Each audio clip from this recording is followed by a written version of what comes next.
जयकारा बोलो माता रानी का, जगत माई महामाई माँ भद्रकाली की जय बोलो, माता रानी के सांचे दरबार की जय बोलो। तो मेष राशि वालों, स्वागत करते हैं आप सभी का मेष मंथन भिंड यूट्यूब चैनल में। मित्रों, सावन के पहले दिन शिव मंदिर में जाकर चुपचाप दान कर देना यह एक छोटी सी चीज, उसके बाद आपके जीवन की हर एक दुख तकलीफ और परेशानी खुद बाबा भोलेनाथ आकर समाप्त करेंगे। इसी के साथ साथ आपकी हर एक मनोकामना, हर एक छोटी बड़ी इच्छा भोले बाबा की कृपा से पूरी हो जाएगी। जैसा कि सावन का महीना प्रारंभ होने जा रहा है और इस एक चीज का सीधा संबंध बाबा भोलेनाथ के साथ है, तो हमारे शास्त्रों जैसे कि शिव पुराण, लिंग पुराण, पद्म पुराण आदि में भी स्पष्ट तौर पर लिखा हुआ है कि जो भी व्यक्ति भोले बाबा को इस एक चीज का दान कर देता है उससे भोले बाबा परम प्रसन्न हो जाते हैं और उसके इसी जन्मों के नहीं बल्कि पिछले 7 जन्मों तक के भी पापों का नाश कर देते हैं। और आप तो जानते ही हैं, हमारे शिव शंकर को भोले बाबा इसीलिए कहा जाता है क्योंकि वे बहुत अधिक भोले हैं। जब वे किसी से प्रसन्न हो जाते हैं तो फिर उसकी हर एक इच्छा, हर मनोकामना को पूरी कर देते हैं। फिर चाहे वह अच्छी हो या बुरी हो, कोई फर्क ही नहीं पड़ता है। एक बात और याद रखना मित्रों कि भोले बाबा की नजर में अच्छे और बुरे में कोई फर्क नहीं है। जहाँ सभी देवी देवताओं से प्रेम करते हैं, भोले बाबा हमारे भूत प्रेत पिशाच निशाचरों से भी प्रेम करते हैं। सांप को तो अपने गले में डालकर घूमते हैं। और जहाँ अन्य देवी देवता स्वर्ग लोक और अन्य परम धामों में विश्राम करते हैं, वहीं हमारे भोले भाले शिव शंकर कैलाश पर्वत पर तपस्या करते हैं। जी हाँ बंधुओं, भक्तों से परम प्रेम करने वाले, उनकी हर एक मनोकामना को पूरा करने वाले और उनके कष्टों को क्षण मात्र में समाप्त कर देने वाले, ऐसे हैं हमारे कालों के काल महाकाल बाबा भोलेनाथ। जी हाँ प्यारे बंधुओं, और अब यह सावन का महीना भी प्रारंभ होने वाला है, तो ऐसे में आपके लिए यह एक सुनहरा मौका है जब सावन के पहले दिन ही आप हमारे बाबा भोलेनाथ का दिल जीत सकते हैं। बंधुओं याद रखना, बड़े ही भाग्यशाली हैं वो लोग जो ऐसी शुभ घड़ियों में ऐसे शुभ और शक्तिशाली उपाय और क्रियाएं करते हैं जिससे कि भगवान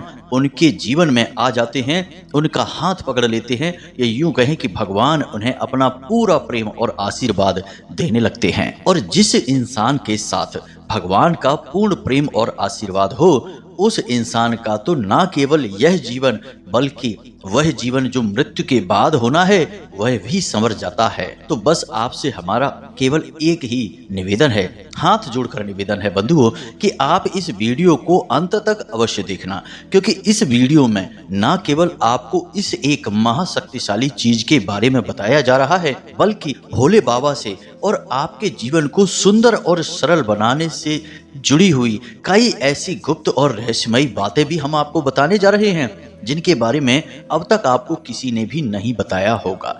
एक बात याद रखना बंधुओं कि हमारे लिए आपको वीडियो बनाकर देना कोई काम नहीं है, हम इसे माँ भद्रकाली की सेवा समझकर करते हैं। प्रभु की ऐसी कृपा है कि हम जैसे तुच्छ दास को इस लायक बनाया कि हम माध्यम बनकर उनका ही ज्ञान आप लोगों तक पहुंचाने की कोशिश करते हैं।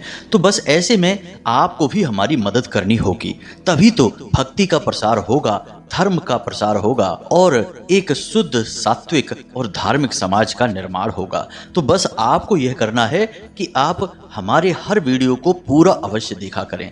इस वीडियो को तो हर हालत में देखें, क्योंकि यह वीडियो आपके आने वाले जीवन की हर एक समस्या को ना केवल समाप्त करेगा बल्कि आपके जीवन को खुशियों से भर देगा।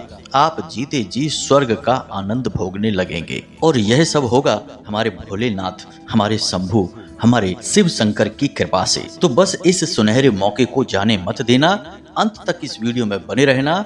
चलिए प्रभु का नाम लेकर, बाबा भोलेनाथ का नाम लेकर, माँ भद्रकाली का नाम लेकर आज के इस परम ज्ञान से भरपूर वीडियो की शुरुआत करते हैं।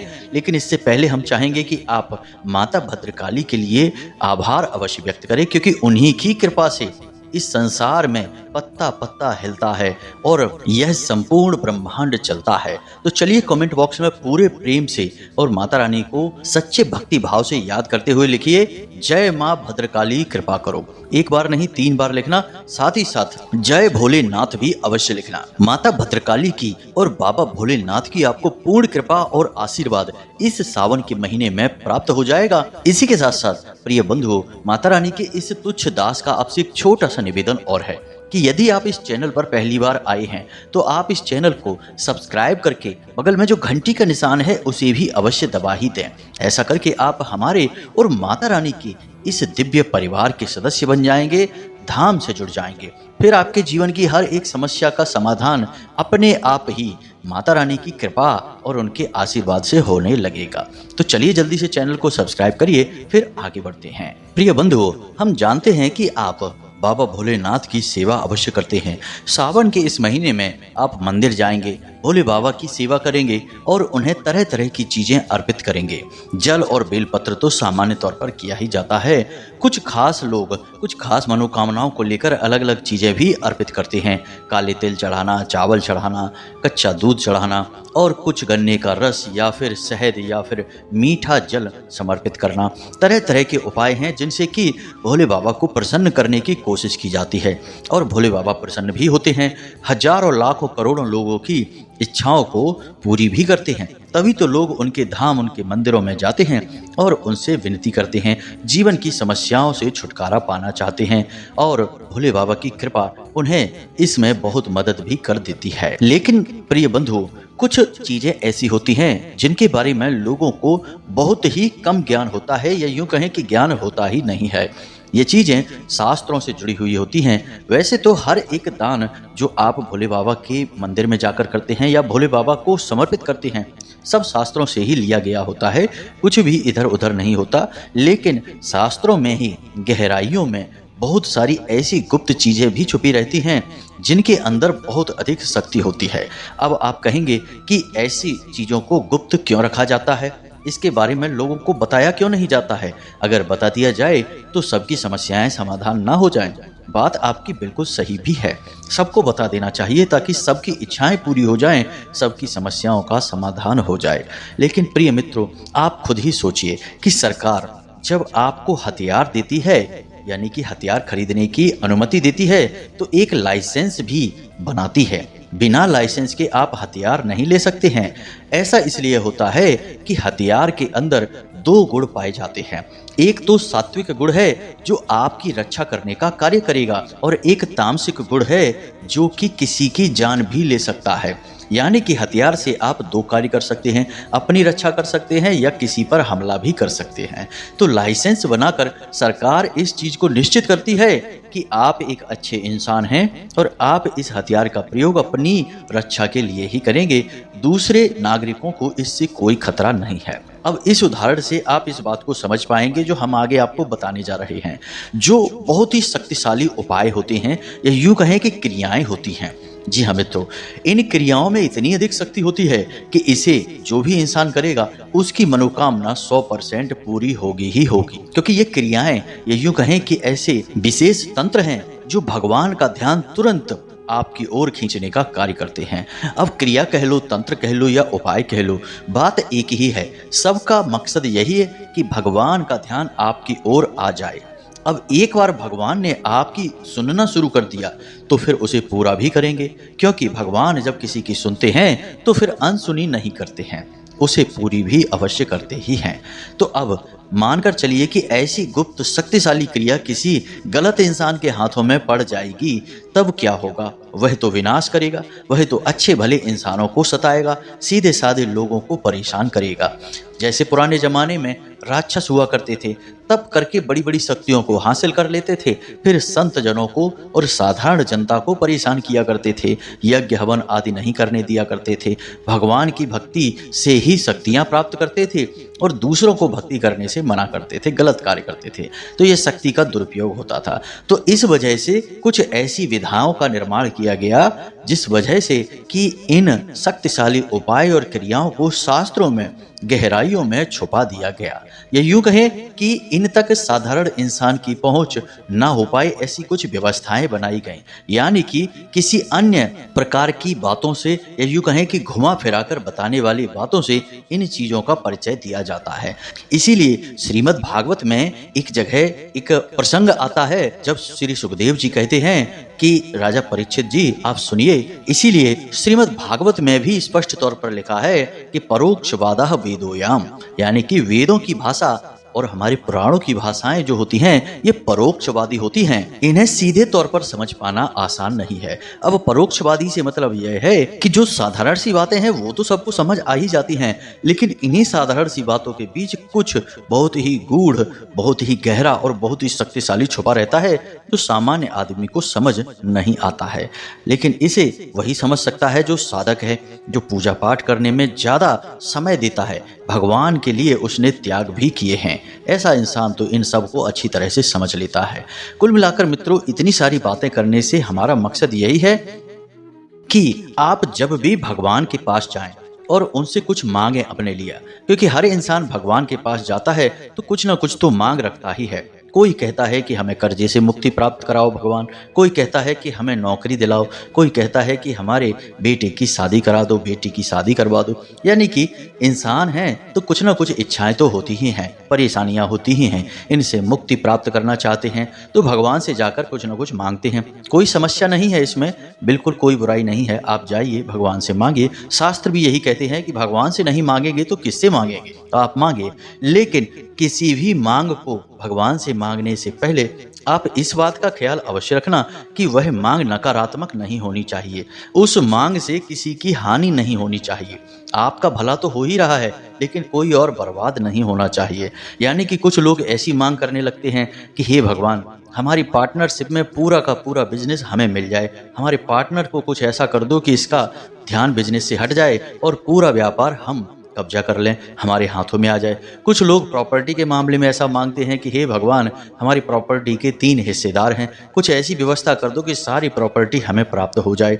कोई मकान पर कब्जा करना चाहता है। यानी कि इंसान अलग अलग बुद्धियों के होते हैं, जैसी बुद्धि वैसी मांग करने लगते हैं। तो अब ऐसे में जब इन्हें किसी शक्तिशाली क्रिया के बारे में पता चल जाता है तो ये क्रिया भी कर देते हैं और फिर वही होता है जिसका डर है। यानी कि वही इच्छा जो ये मांगते हैं वह पूरी हो जाती है और किसी सीधे साधे इंसान का हक छिन जाता है। तो ऐसे में हमारा बस आपसे यही निवेदन है कि जो उपाय, जो क्रियाएं हम आपको बताते हैं उन्हें बिल्कुल भी आप हल्के में मत लेना। वे बहुत ही शक्तिशाली, बहुत ही ताकतवर क्रियाएं होती हैं और उनके परिणाम हमेशा मिलते ही मिलते हैं। लेकिन बस एक ही शर्त है कि आप इन क्रियाओं को करते समय जो इच्छाएं भगवान से मांग रहे हैं वे इच्छाएं सात्विक होनी चाहिए, नकारात्मक इच्छाएं ना मांगे। अगर नकारात्मक इच्छा आपने मांग ली तो इच्छा तो आपकी पूरी हो जाएगी, लेकिन उसके दुष्परिणाम आगे चल के आपको भुगतने पड़ेंगे और आपके साथ साथ हमें भी भुगतने पड़ेंगे, क्योंकि हमने ही तो आपको ये क्रियाएं बताई हैं। गुप्त बातों को हम आपके सामने खोल कर रख रहे हैं, आपको सरेआम बता रहे हैं, तो दोषी तो हम भी बनेंगे। तो आप कृपया करें ऐसा भूल कर भी ना करें, अपने साथ साथ दूसरों का भी अनिष्ट ना करें। भगवान से जुड़ें तो सात्विकता के साथ जुड़ें, अच्छी चीज़ें, अच्छी बातें और अपने जीवन को सरल बनाने की विधि भगवान से मांगें। बाकी भगवान से कुछ भी गलत मांगने की कोशिश ना करें, अपनी मांग का सही आकलन अवश्य करें। बस यही हमारा आपसे निवेदन है। अब हम आपको बताने जा रहे हैं उस एक चीज के बारे में जिसे आपको सावन के पहले दिन बाबा भोलेनाथ के शिवलिंग पर समर्पित करना है और फिर उसे वहीं रखा छोड़ देना है। और आप देखेंगे कि जैसे जैसे सावन का महीना आगे बढ़ेगा, हर दिन आपके जीवन में कुछ अद्भुत घटित होगा।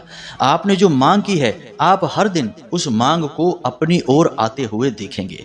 जिस चीज की भी मांग की है, नौकरी मांग रहे हैं, धन दौलत मांग रहे हैं, कर्जे से मुक्ति मांग रहे हैं, संतान सुख मांग रहे हैं, जो भी आपकी इच्छा है, पति पत्नी के बीच झगड़ा रहता है, प्रेम नहीं है तो प्रेम मांग रहे हैं, जो भी कुछ मांग रहे हैं, हर गुजरते दिन के साथ आप उस चीज को पूरे होते हुए अपनी आंखों के सामने देखेंगे। बस इसकी कुछ विशेष विधियां हैं, कुछ विशेष नियम हैं, उन्हें आपको ध्यान से समझना होगा। अब इस उपाय के लिए कुछ जरूरी चीजें हैं जो आपको चाहिए, उनके बारे में जरा ध्यान से समझें।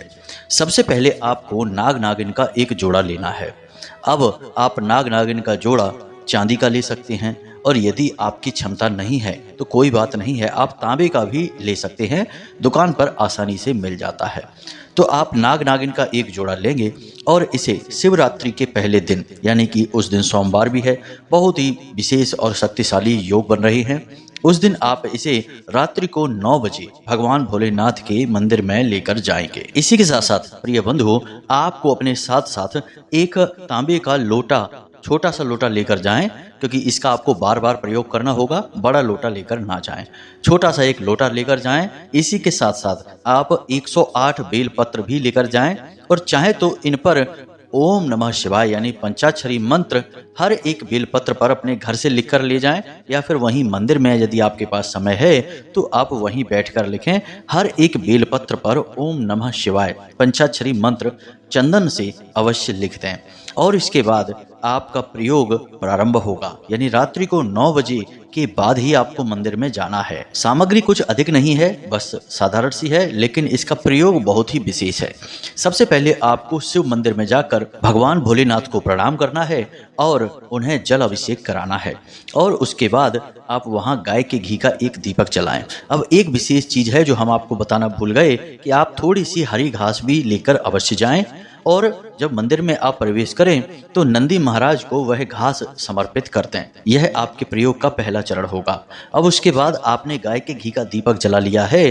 अब आप एक एक बेलपत्र भगवान भोलेनाथ के शिवलिंग पर समर्पित करते चले जाएं, यानी चिपकाते चले जाएं। उल्टी बेलपत्र चिपकाई जाती है, यह तो आप जानते ही हैं। अब जब आप बेलपत्र चिपकाएंगे तो ओम नमः शिवाय पंचाक्षरी मंत्र का जाप भी करते चले जाएंगे। हर एक बेलपत्र के साथ एक मंत्र का उच्चारण होगा। इस प्रकार 108 मंत्र उच्चारण हो जाएंगे और 108 बेलपत्र शिवलिंग पर चिपका दिए जाएंगे। उसके बाद आप जो नाग नागिन का जोड़ा लेकर गए हैं, उस नाग नागिन के जोड़े को भी भोले बाबा के शिवलिंग के ऊपर रख देंगे। जी हाँ मित्रों, अब वहां आसन पर आप आराम से हाथ जोड़कर बैठ जाएंगे और आपकी जो भी मनोकामनाएं हैं, जो भी इच्छाएं हैं, वे आप भोले बाबा से बताएंगे। जी हाँ मित्रों, मन ही मन बता सकते हैं, बोलकर बताने की कोई आवश्यकता नहीं है। आप बस मन में उनके बारे में विचार लेकर आएं। आपकी कोई समस्या है, कोई परेशानी है, कर्ज से परेशान है, शत्रु बाधा है, किसी भी प्रकार की समस्या है या कोई विशेष मनोकामना है जिसे आप चाहते हैं, उसके बारे में मन ही मन विचार करें। उसके बाद थोड़ी देर विश्राम करने के बाद आप जो छोटा लोटा लेकर गए हैं घर से, उस लोटे में जल लेंगे और आप एक बाल्टी पानी वहीं अपने पास रखकर बैठेंगे और 108 बार अब आपको जल अर्पित करना है शिवलिंग के ऊपर। और जब आप जल अर्पित करेंगे उस समय आपको सूक्ष्म महामृत्युंजय मंत्र का उच्चारण करना है, जो आपकी मोबाइल की स्क्रीन पर भी दिखाई देगा और हम आपको बोलकर भी बता रहे हैं। मंत्र कुछ इस प्रकार है, ओम चूम साहा। बस इतना सा उच्चारण है। इसे सूक्ष्म महामृत्युंजय मंत्र कहा जाता है। आपको इसी मंत्र का उच्चारण करना है, 108 बार उच्चारण करना है और 108 लोटे ही जल समर्पित करना है। बस आपको सब कुछ बहुत सावधानी से करना है। इसे करते समय याद रखें कि आपने जो नाग नागिन का जोड़ा शिवलिंग के ऊपर रखा है वह नीचे ना गिरने पाए। बेलपत्र नीचे खिसक जाएंगी, गिर जाएंगी, कोई समस्या नहीं है। 108 मंत्र उच्चारण करने के बाद आप वहीं आसन पर बैठ जाएं और रुद्राक्ष की माला से 11 माला पंचाक्षरी मंत्र का जाप फिर से करेंगे और उसी जगह पर आप बैठे बैठे करेंगे। अपने स्थान को छोड़ेंगे नहीं और ना ही अपने आसन को बदलेंगे। साथ ही साथ आप यह भी ध्यान रखेंगे कि जो आपने गाय के घी का दीपक जलाया है उसे भी बुझना नहीं चाहिए। जब तक आपकी क्रिया चल रही है वह घी का दीपक जलता रहेगा, यानी उसमें आप समय समय पर घी भी डालते रहेंगे। बस इतना सा आपको करना है। उसके बाद जब आपकी 11 माला जाप हो जाएंगी तो आपका यह उपाय भी पूर्ण हो जाएगा। फिर आप वह जो नाग नागिन का जोड़ा आपने शिवलिंग के ऊपर रखा है उसे वहीं रखा छोड़कर सीधे वापस आ जाएंगे। किसी से आपको कुछ नहीं कहना है, ना ही किसी से कुछ बताना है।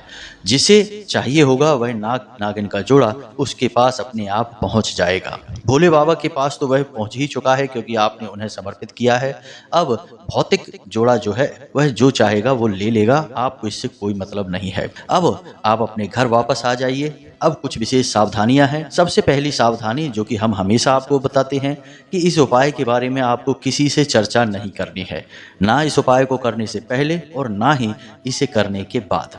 आप अपने घर में किसी से भी इसके विषय में चर्चा नहीं करेंगे, चाहे वह आपका भाई हो, बहन हो, माता पिता हो, पति पत्नी, कोई भी रिश्ता हो, किसी से भी इसके बारे में बात नहीं करेंगे। यह आपका अपना निजी उपाय है। दूसरी सावधानी आपको यह रखनी है कि सावन के महीने के संपूर्ण नियमावली को आपको मानना पड़ेगा। अब आपकी मनोकामनाएं बड़ी हैं, आपके संकट बड़े हैं, तो उन्हें दूर करने के लिए, मनोकामनाएं प्राप्त करने के लिए आपको मेहनत भी करनी होगी। यानी कि आप पूरे सावन के महीने कर्जा ना तो लेंगे और ना ही देंगे। दूसरा कि ब्याज का किसी भी प्रकार का व्यापार नहीं करेंगे। तीसरा कि आप नशीली पदार्थों का किसी भी प्रकार का सेवन नहीं करेंगे, यानी कि शराब नहीं पिएंगे, तंबाकू, सिगरेट, बीड़ी, जो भी नशा है उसे आप पूर्ण रूप से त्याग देंगे। इसी के साथ साथ आप पूरे सावन के महीने जमीन पर शयन करेंगे, यानी जमीन पर आपको लेटना होगा। आप जमीन पर चटाई बिछा सकते हैं, बिस्तर बिछा सकते हैं, गद्दे बिछा सकते हैं, कुछ भी बिछा सकते हैं,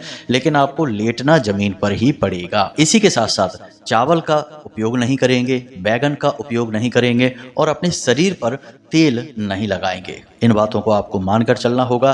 किसी के साथ किसी भी प्रकार का वाद विवाद नहीं करेंगे। ऐसी कोई बात नहीं करेंगे जिसमें आपको क्रोध आ जाए और आपकी बातों से किसी का दिल दुख जाए, यानी कि बातों से भी हिंसा नहीं करेंगे। किसी भी व्यक्ति का, खास तौर से महिलाओं का, भूल कर भी अपमान नहीं करेंगे। और सबसे महत्वपूर्ण बात कि पूरे सावन के महीने यानी कि 19 अगस्त तक आपको पूर्ण ब्रह्मचर्य का पालन करना होगा और प्रतिदिन भोले बाबा के मंदिर में जाकर सुबह के समय उन्हें जल समर्पित करना होगा और बेल पत्र भी समर्पित करना होगा। जब आप इस पूरी नियमावली को मान लेंगे तो आपको हम लिख कर देते हैं कि आप प्रतिदिन अपने जीवन में अपने लक्ष्य को अपने नज़दीक आते हुए देखेंगे, चाहे वह कितना ही बड़ा क्यों ना हो, क्योंकि आप जिनसे मांग रहे हैं वे देवों के देव महादेव हैं, कालों के काल महाकाल हैं। उनके लिए कुछ भी मुश्किल नहीं है, कुछ भी कठिन नहीं है और कुछ भी असंभव नहीं है। इसलिए आपको इस उपाय में नियमावली का पालन करना बहुत आवश्यक है। कठोर हो सकता है, लेकिन आप इस कठोरता को पार अवश्य करें, तभी आप अपने जीवन में विशिष्ट बदलाव महसूस करेंगे। हम गारंटी के साथ आपसे कहते हैं, 1 2 नहीं 3 पुराणों में इस उपाय के बारे में चर्चा की गई है, तो यह कोई साधारण उपाय नहीं हो सकता है। मित्रों, याद रखना कि देवी देवताओं की कृपा पाना इतना आसान काम नहीं है। लोग नियमों को नहीं मानते हैं, बस पूजा पाठ करते रहते हैं और सोचते हैं कि भगवान की कृपा मिल जाएगी, लेकिन ऐसा नहीं है। केवल पूजा कर लेने से, चालीसा पढ़ लेने से, भोले बाबा को जल समर्पित कर देने से ही भोले बाबा खुश हो जाते तो दुनिया का कोई इंसान दुखी ही नहीं होता। याद रखना कि भगवान की भक्ति जीवन को जीने का एक तरीका है, ना कि केवल एक छोटी सी क्रिया है। क्रिया होती तो कोई भी कर लेता और तुरंत भगवान का भक्त बन जाता, लेकिन ऐसा नहीं है।